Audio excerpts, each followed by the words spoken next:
Sa loob ng 7 years ko dito sa Korea, aaminin ko na isa talaga to sa pinakamaganda na puntahan ko dito. Kaya samahan nyo ko ngayong araw kasi igagala ko nga kayo dito sa may Jangtesan.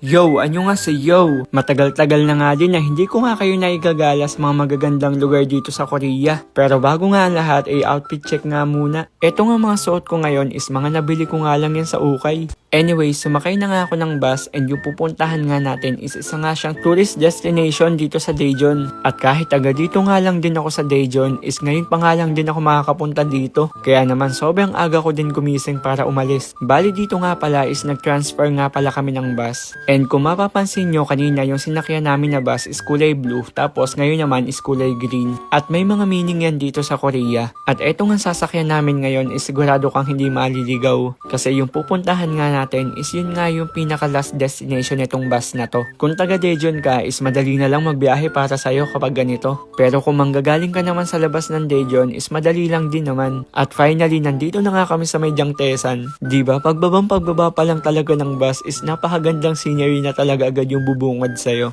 Kumuha din ako nitong pinaka-brochure kasi nandito nga yung pinaka-details. At yung pinaka-mapa ng buong lugar kasi medyo malaki din kasi to. Ilalagay ko na lang din sa comment section yung pinaka-address nito. Baka kasi gusto nyo din pumunta at lalo na nga yung mga nandito din sa Korea kasi hindi pa din naman talaga officially tapos yung autumn. At feeling ko nga ay mas maganda pa nga dito hanggang next week. Magbaon nga lang kayo ng mga jacket kasi sobrang lamig talaga lalong-lalo na sa umaga. At eto nga yung sikat dito na Jangtesan Suspension Bridge. Iba talaga yung aura dito kasi sobrang gaan at sobrang kalmado talaga ng paligid. At ang ganda-ganda talagang tingnan mula dito sa taas nitong autumn foliage. Iba't iba na talaga yung kulay ng mga dahon. Pag cross mo nga sa suspension bridge na yan is pwede kang mag-hiking. Kasi bukod nga dito sa bridge na to ay may spot pa nga sila na pinupuntahan dun sa taas. At dun mo talaga makikita yung perfect top view ng Jangtesan. Etong spot na to isa kalahati lang to kasi hindi ko na kaya kasi wala akong dalang inhaler. At saka wala kasi kami talagang balak mag-hiking ng araw na yan. Medyo dumadami na nga din yung tao nito mga oras na to. And kung mapapansin nyo, bihira lang yung mga foreigners na pumupunta dito. Panay mga locals talaga. And tinry din namin pumunta dito sa may Sky Tower. So parang malaking spiral yung design nito. Paikot ka ng paikot hanggang sa makarating ka dun sa pinakataas. Diba sobrang galing? Paano nila naiisip yung mga ganitong bagay?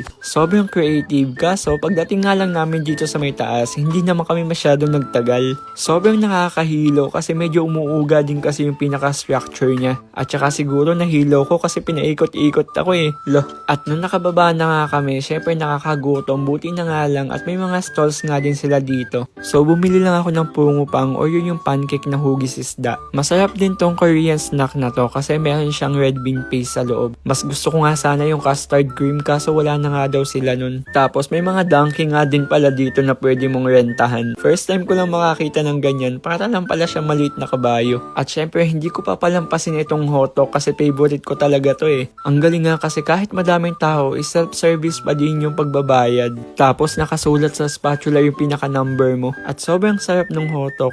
All I can say is this is one of the best place to visit talaga, lalong-lalo na ngayong autumn season. Kalmado, tahimik, maganda, and punong-puno ng iba't ibang kulay. Sana ganito din nila alagaan yung mga natural forest natin dyan sa Pilipinas, no? Ayun lang, anyong!